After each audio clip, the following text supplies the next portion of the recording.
Hello सभी साथियों को नमस्कार। एक बार फिर से आप सभी का सुपर टेट संकल्प के सेशन में स्वागत है। साथियों, आज के सेशन में हम चर्चा करेंगे उत्तर प्रदेश पेट एग्जाम से संबंधित अर्थशास्त्र इकोनॉमिक से संबंधित PYQs जो विगत वर्षों में आए हुए प्रश्नों की श्रृंखला है। किस टॉपिक से कहां से कितने प्रश्न आए हैं, वो सभी जो अर्थव्यवस्था अर्थशास्त्र इकोनॉमिक से संबंधित PYQ हैं, उनकी हम व्याख्या सहित चर्चा करने वाले हैं। तो साथियों, आप सभी जो भी नए साथी जुड़ रहे हैं सुपर टेट संकल्प के साथ, चैनल को सब्सक्राइब करें, वीडियो को लाइक करें, कमेंट करें एवं अपने दोस्तों के साथ शेयर भी करें। साथियों, पेट एग्ज़ाम की तैयारी करने वाले सभी साथियों को टेलीग्राम चैनल से जुड़ करके, जहां पर आपको प्रत्येक रविवार एक प्रैक्टिस सेट उपलब्ध करवाया जा रहा है, जिससे आप अपनी तैयारी परीक्षण भी करते रहें। और ये 15 प्रैक्टिस सेट मुफ्त में उपलब्ध करवाए जा रहे हैं। इसी तरह सुपर टेट की तैयारी करने वाले और सीटेट की तैयारी करने वाले बच्चों के लिए भी 12 प्रैक्टिस सेट उपलब्ध करवाए जा रहे हैं फ्री ऑफ कॉस्ट, जो आप टेलीग्राम से जुड़ करके अपनी तैयारी पूरी करें। तो साथियों, बढ़ते हैं आज के सेशन की ओर कि कौन कौन से प्रश्न दिए गए हैं। आए हुए प्रश्न हैं PYQ। तो साथियों, पहला प्रश्न है योजना आयोग तथा पंचवर्षीय योजनाओं से संबंधित हो जाएगा। निम्नलिखित में से कौन सा श्रम अर्थशास्त्र अनुसंधान के लिए नीति आयोग के तहत एक स्वायत्त संस्थान है? तो ये कौन सा? ए ऑप्शन इसका सही हो जाएगा, NILERD, ये इसका सही हो जाएगा। राष्ट्रीय श्रम अर्थशास्त्र अनुसंधान एवं विकास संस्थान भारत सरकार के नीति आयोग के अंतर्गत एक स्वायत्त संस्थान है, जो श्रम अर्थशास्त्र, मानव संसाधन नियोजन और विकास में अनुसंधान पर केंद्रित है। इसकी स्थापना 1962 में institute of applied man power research के रूप में की गई थी और 2014 में इसका नाम बदलकर NILERD कर दिया गया। अगला PYQ हो जाएगा 5वीं योजना का अंतिम मसौदा तेल की कीमतों में बढ़ोतरी और गेहूं के थोक व्यापार पर सरकारी नियंत्रण की विफलता के कारण बढ़ती मुद्रास्फीति से उत्पन्न आर्थिक संकट की पृष्ठभूमि में खालिस्तान द्वारा तैयार और लॉन्च किया गया था। तो इसका आंसर DP धर हो जाएगा। बी ऑप्शन इसका सही हो जाएगा, DP धर। भारत की 5वीं पंचवर्षीय योजना 1974 से 1979 का अंतिम मसौदा बढ़ती मुद्रास्फीति से उत्पन्न आर्थिक संकट की पृष्ठभूमि में तैयार किया गया था, जो मुख्य रूप से 1973 में तेल की कीमतों में बढ़ोतरी और गेहूं के थोक व्यापार को नियंत्रित करने के सरकार के असफल प्रयास के कारण था। योजना का अंतिम मसौदा DP धर दुर्गा प्रसाद धर के मार्गदर्शन में तैयार और शुरू किया गया था। उस समय योजना आयोग के उपाध्यक्ष थे। अगला प्रश्न हो जाएगा, तीसरा है पंचवर्षीय योजना के किस संस्करण का उद्देश्य खाद्यान्न उत्पादन में तेजी लाना, रोजगार के अवसर बढ़ाना और खाद्य कार्य और उत्पादकता पर ध्यान केंद्रित करते हुए उत्पादकता बढ़ाना था और वह बहुत सफल रहा। तो इसका सही आंसर हो जाएगा 7वीं पंचवर्षीय योजना। प्रश्न डी ऑप्शन सही हो जाएगा, 7वीं। भारत में 7वीं पंचवर्षीय योजना 1985 से 90 का उद्देश्य खाद्यान्न उत्पादन में तेजी लाना, रोजगार के अवसर बढ़ाना और खाद्य कार्य और उत्पादकता पर ध्यान केंद्रित करते हुए उत्पादकता को बढ़ाना था। यह योजना सफल रही और अपने निर्धारित लक्ष्य 5% से अधिक 6% की वृद्धि दर प्राप्त की। अगला प्रश्न हो जाएगा प्रश्न संख्या 4 नीचे दो वक्तव्य दिए गए हैं। एक को कथन ए और दूसरे को परिणाम आर कहा गया है। नीचे दिए गए कूट की मदद से उत्तर दीजिए। द्वितीय पंचवर्षीय योजना में औद्योगिकीकरण को महत्व दिया गया था। इसका परिणाम हो जाएगा आर। सार्वजनिक क्षेत्र में 3 स्टील उद्योग स्थापित किए गए और निजी क्षेत्र में आधुनिकीकरण किया गया। तो इसका सही आंसर क्या हो जाएगा? डी सही हो जाएगा। ए और आर दोनों सही हैं और आर ए का सही स्पष्टीकरण है। अब इसकी व्याख्या देख लेते हैं। कथन ए, द्वितीय पंचवर्षीय योजना 1956 से 61 में औद्योगिकीकरण पर विशेष बल दिया गया था। यह योजना पीसी महालनोबिस के मॉडल पर आधारित थी, जिसका मुख्य उद्देश्य भारी उद्योगों की स्थापना करना था। इस पंचवर्षीय योजना 1956 से 61 के दौरान सार्वजनिक क्षेत्र में 3 स्टील उद्योग भिलाई, राउरकेला, दुर्गापुर स्थापित किए गए थे।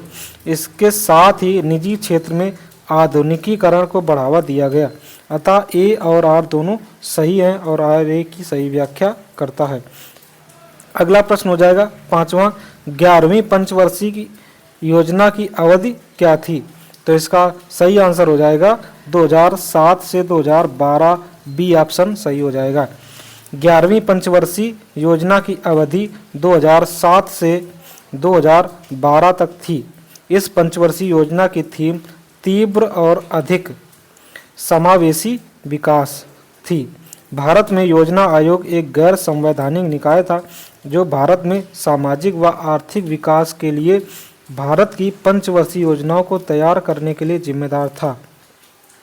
भारत के प्रधानमंत्री योजना आयोग वर्तमान में नीति आयोग के पदेन अध्यक्ष होते हैं। इसकी स्थापना 15 मार्च 1950 को की गई थी। नीति आयोग ने 1 जनवरी 2015 से भारत में योजना आयोग का स्थान लिया। अगला प्रश्न हो जाएगा 6वां, भारत की पंचवर्षीय योजना के किस संस्करण को गॉडगिल योजना के नाम से जाना जाता है? तो इसका सही आंसर हो जाएगा तीसरी पंचवर्षीय योजना। भारत की तीसरी पंचवर्षीय योजना को गॉडगिल योजना के नाम से जाना जाता है। इस पंचवर्षीय योजना ने अन्य क्षेत्रों के साथ साथ भारत के रक्षा क्षेत्र पर भी अपना मुख्य ध्यान केंद्रित किया।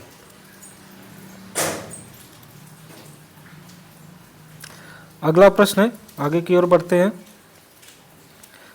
ये मिश्रित अर्थव्यवस्था का विकास निजी एवं सार्वजनिक क्षेत्र से संबंधित प्रश्न है। प्रश्न संख्या 7 है। निम्नलिखित सूची ए वित्तीय प्रपत्र का सूची बी बाजार का प्रकार से मिलान कीजिए। तो इसमें ए में दिया है प्रतिधारित आय। तो इसका आंसर देखेंगे हम लोग। प्रतिधारित आय जो है ये स्व-वित्त पोषण से संबंधित हो जाएगा। कमर्शियल पेपर जो है ये मुद्रा बाजार से संबंधित हो जाएगा। फैक्टरिंग जो है ये परिसंपत्तियों पर कोई अधिकार चार्ज नहीं होगा। और भारतीय डिपॉजिटरी रसीदें अंतर्राष्ट्रीय पूंजी बाजार से संबंधित हो जाएंगी। अगला प्रश्न आया हुआ है, किस देश द्वारा अपने व्यापार संतुलन में घाटे की स्थिति में निम्नलिखित अवश्य होना चाहिए? तो इसका सही आंसर हो जाएगा सी, निर्यात की तुलना में वस्तुओं और सेवाओं का अधिक आयात हो। व्याख्या है, व्यापार संतुलन में घाटे का मतलब है कि वस्तुओं और सेवाओं के आयात का मूल्य निर्यात के मूल्य से अधिक हो, जिसके परिणाम स्वरूप नकारात्मक व्यापार संतुलन होता है। यह चालू खाते का एक घटक है जो देश के वस्तुओं और सेवाओं के व्यापार, आय और चालू हस्तांतरण को रिकॉर्ड करता है। अगला प्रश्न हो जाएगा 9, निम्नलिखित में से कौन सा बाजार मूल्य पर शुद्ध राष्ट्रीय उत्पाद एनएनपी का सबसे अच्छा वर्णन करता है? तो इसका सही आंसर हो जाएगा ए ऑप्शन इसका सही हो जाएगा। बाजार मूल्य पर सकल राष्ट्रीय उत्पाद में मूल्य ह्रास को घटाकर का सही आंसर हो जाएगा। शुद्ध राष्ट्रीय उत्पाद एनएनपी की गणना सकल राष्ट्रीय उत्पाद जीएनपी से मूल हास्य घटाकर की जाती है। बाजार मूल्य पर शुद्ध राष्ट्रीय उत्पाद एनएनपी इज इक्वल टू बाजार मूल्य पर सकल राष्ट्रीय उत्पाद माइनस मूल्य हास्य। यह देश के निवासियों द्वारा एक निश्चित अवधि में उत्पादित वस्तुओं और सेवाओं के बाजार मूल्य को दर्शाता है, जिसमें से मूल्यह्रास पूंजीगत वस्तुओं का क्षय घटा दिया जाता है। अगला हो जाएगा हरित क्रांति दुग्ध विकास एवं ऑपरेशन फ्लड से संबंधित प्रश्न आए हुए हैं। सुगंध एवं स्वाद विकास केंद्र की स्थापना यूएनडीपी, यूएनआईडीओ और उत्तर प्रदेश सरकार की सहायता किस वर्ष की गई? तो इसका सही आंसर हो जाएगा 1987। सी ऑप्शन सही हो जाएगा। सॉरी, इनमें से कोई नहीं ऑप्शन हो जाएगा।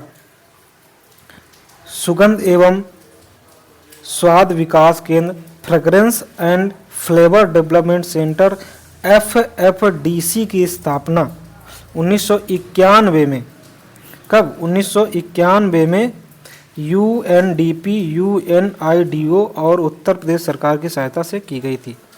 अगला प्रश्न हो जाएगा 11 नंबर, निम्नलिखित में से सही सुमेलित का चयन कीजिए। तो इसका सही सुमेलन नीचे दिया गया है, हम लोग देख लेंगे। नीली क्रांति किससे संबंधित है? नीली क्रांति जो है वो मत्स्य उत्पादन से संबंधित है। श्वेत क्रांति जो संबंधित है वो डेयरी एवं दुग्ध उत्पाद से संबंधित है। पीली क्रांति तिलहन उत्पादन से संबंधित है। लाल क्रांति मांस और टमाटर उत्पादन से संबंधित है। भूरी क्रांति उर्वरक और खाद्य उत्पादन से संबंधित हो जाएगी। अगला प्रश्न है साथियों 12 नंबर, हरित क्रांति के दौरान सरकार द्वारा स्थापित अनुसंधान संस्थानों ने क्या भूमिका निभाई? तो इसका सही आंसर हो जाएगा ए। उन्होंने, ए ऑप्शन सही हो जाएगा, ग्रीन हाउसों के लिए HYV बीज विकसित किए। क्या किए? HYV बीज विकसित किए। भारतीय कृषि अनुसंधान संस्थान IARI और अंतर्राष्ट्रीय चावल अनुसंधान संस्थान IRRI जैसे सरकारी अनुसंधान संस्थानों ने उच्च उपज देने वाली किस्म HYV के बीज विकसित करके हरित क्रांति के दौरान महत्वपूर्ण भूमिका निभाई। इन बीजों को फसल उत्पादकता में उल्लेखनीय वृद्धि के लिए डिजाइन किया गया था, विशेष रूप से गेहूं, चावल जैसी प्रमुख फसलों के लिए जो खाद्यान्न की कमी को दूर करने के लिए महत्वपूर्ण थे। अगला प्रश्न हो जाएगा 13 नंबर, 13 स्वर्ण क्रांति भारत में निम्नलिखित में से किस कृषि क्षेत्र में विकास के लिए जिम्मेदार है? तो इसका सही आंसर हो जाएगा ए, बागवानी से संबंधित हो जाएगी। वर्ष 1991 से 2003 के बीच की अवधि को भारत में स्वर्ण क्रांति गोल्डन रिवॉल्यूशन की अवधि के रूप में जाना जाता है। स्वर्ण क्रांति शहद और बागवानी हनी एंड हॉर्टिकल्चर से संबंधित है। तिलहन उत्पादन का संबंध पीली क्रांति से हो जाएगा। अगला प्रश्न है 14, हरित क्रांति के संदर्भ में HYV बीज क्या हैं जिन्हें चमत्कारी बीज भी कहा गया? तो इसका सही आंसर हो जाएगा डी, उच्च उपज वाली किस्म हाई यील्ड वैरायटी। हरित क्रांति के संदर्भ में HYV से तात्पर्य हाई यील्ड वैरायटी अर्थात उच्च उपज वाली किस्म से है। इसे चमत्कारी बीज भी कहा जाता है। हरित क्रांति को 1960 के दशक में नॉर्मन बोरलॉग द्वारा शुरू किया गया। किसके द्वारा? नॉर्मन बोरलॉग द्वारा शुरू किया गया था, जिन्हें विश्व में हरित क्रांति के जनक के रूप में जाना जाता है। भारत में हरित क्रांति का नेतृत्व MS स्वामीनाथन द्वारा किया गया था। अगला प्रश्न हो जाएगा 15, भारत की दुग्ध क्रांति के चरण फर्स्ट 1970 से 80 के दशक को विश्व खाद्य कार्यक्रम के माध्यम से निम्नलिखित में से किसके द्वारा उपहार में दिए गए स्किम्ड दूध पाउडर और मक्खन तेल बटर ऑयल की बिक्री से वित्त पोषित किया गया था? तो इसका सही आंसर हो जाएगा ए। दिया गया है भारत की दुग्ध क्रांति के चरण फर्स्ट 1970-80 को विश्व खाद्य कार्यक्रम के माध्यम से यूरोपीय संघ और फिर EEC द्वारा उपहार दिए गए स्किम्ड दूध पाउडर और मक्खन तेल की बिक्री से वित्त पोषित किया गया था। इसके लिए NDDB ने कार्यक्रम की योजना बनाई और EEC की सहायता से विवरण पर बातचीत की। अगला प्रश्न हो जाएगा बैंकों का राष्ट्रीयकरण तथा सुधार से संबंधित है। भारतीय रिजर्व बैंक RBI के बारे में निम्नलिखित कथनों पर विचार कीजिए। RBI अधिनियम की धारा 22 के अनुसार RBI के पास भारत में बैंक नोट जारी करने का एकमात्र अधिकार है। अगला 1949 में राष्ट्रीयकरण के बाद RBI का स्वामित्व पूर्ण रूप से भारत सरकार के पास है। थर्ड पॉइंट है SPSICL के स्वामित्व वाली 7 टकसालों में सिक्के ढाले जाते हैं। तो इसका सही आंसर हो जाएगा ए। कथन 1 और 2 सही हैं। कौन से कथन 1 और 2 सही हैं? भारतीय रिजर्व बैंक के संदर्भ में निम्नलिखित कथन सत्य हैं। RBI अधिनियम 1934 की धारा 22 के अनुसार RBI के पास भारत में बैंक नोट जारी करने का एकमात्र अधिकार हो जाता है। RBI का राष्ट्रीयकरण 1 जनवरी 1949 को किया गया था। तब से यह पूरी तरह भारत सरकार के स्वामित्व में है। भारत में सिक्के भारत सरकार की टकसालों द्वारा ढाले जाते हैं, जिनका संचालन security printing and meeting corporation of India limited द्वारा किया जाता है। हालांकि भारत में 4 टकसाल हैं, मुंबई, कोलकाता, हैदराबाद और नोएडा में स्थित हैं, 7 नहीं हैं। अगला प्रश्न हो जाएगा 17 नंबर। लीड बैंक योजना किस अध्ययन समूह समिति आयोग की सिफारिश के आधार पर शुरू की गई थी, जिसने वाणिज्यिक बैंकों की उपस्थिति और ग्रामीण अभिविन्यास की अपर्याप्तता पर प्रकाश डाला? तो इसका सही आंसर हो जाएगा डी। कौन सा सही आंसर? डी हो जाएगा, गाडगिल अध्ययन समूह। कौन सा? गाडगिल अध्ययन समूह हो जाएगा। 1969 में लीड बैंक योजना गाडगिल अध्ययन समूह समिति आयोग की सिफारिशों के आधार पर शुरू की गई थी, जिसने वाणिज्यिक बैंकों की उपस्थिति और ग्रामीण अभिविन्यास की अपर्याप्तता पर प्रकाश डाला। अगला है 18 नंबर पर सूची ए मुद्रा बाजार प्रपत्र और सूची बी मुख्य विशेषताओं के साथ मिलान कीजिए। तो इसका सही मिलान आंसर नीचे दिया गया है, हम इसको देखते हैं। जन्म प्रमाण पत्र जो है ये RBI द्वारा डीमटेरियलाइज्ड रूप में जारी किया जाता है। कॉल मनी क्या है? ओवरनाइट फंड्स लेन देन है। वाणिज्यिक पत्र क्या है? 7 दिनों से 1 वर्ष के बीच परिपक्वताओं के लिए जारी किया गया। ट्रेजरी बिल शून्य कूपन प्रतिभूतियां हो जाएंगी। अगला है 19 नंबर प्रश्न हो जाएगा। निम्नलिखित में से कौन सी भारत में डाकघर बचत खाते का विशेषता नहीं है?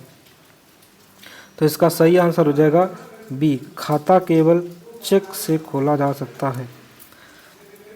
व्याख्या दी गई है, डाकघर में खाता केवल चेक से खोला जा सकता है। ये भारत में डाकघर बचत खाते की विशेषता नहीं है, क्योंकि डाकघर बचत खाता नकद जमा के साथ खाता खोला जाना चाहिए, अर्थात चेक के माध्यम से नहीं। प्रारंभ में जमा नकद में किया जाना आवश्यक है, हालांकि बाद में जमा चेक या इलेक्ट्रॉनिक माध्यम से कोर बैंकिंग CBS डाकघरों में किया जा सकता है। अगला प्रश्न हो जाएगा साथियों 20 नंबर। मुद्रा आपूर्ति के माप M3 में कौन सा मद शामिल नहीं है?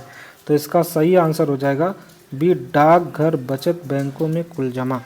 डाकघर बचत बैंकों में कुल जमा M3 नहीं बल्कि M2 का हिस्सा है। किसका? M2 का हिस्सा है। बाकी बचे विकल्प M3 मद में शामिल है। मुद्रा आपूर्ति के विभिन्न मापों को उनकी तरलता के आधार पर वर्गीकृत किया जाता है। M3 को मुद्रा आपूर्ति का एक व्यापक माप माना जाता है, क्योंकि इसमें बैंकों के पास जमा राशि शामिल होती है। अगला प्रश्न हो जाएगा साथियों, निम्नलिखित में से कौन सा डिपॉजिटरी संस्थान का एक प्रकार नहीं है? तो ये नाबार्ड हो जाएगा, ए ऑप्शन। नाबार्ड एक डिपॉजिटरी संस्थान का प्रकार नहीं है। ये 12 जुलाई 1982 को भारतीय रिजर्व बैंक के कृषि ऋण कार्यों और तत्कालीन कृषि पुनर्वित्त और विकास निगम के पुनर्वित्त कार्यों को समायोजित करके अस्तित्व में आया था। अगला है 22 नंबर प्रश्न हो जाएगा, राष्ट्रीय बैंक प्रबंधन संस्थान की स्थापना 1969 में निम्नलिखित में से किसके द्वारा भारत सरकार के परामर्श से बैंक प्रबंधन में अनुसंधान, प्रशिक्षण, शिक्षा और परामर्श के लिए एक स्वायत्त संस्थान के रूप में की गई थी? तो इसका सही आंसर हो जाएगा reserve bank of India, RBI. Reserve bank of राष्ट्रीय बैंक प्रबंधन संस्थान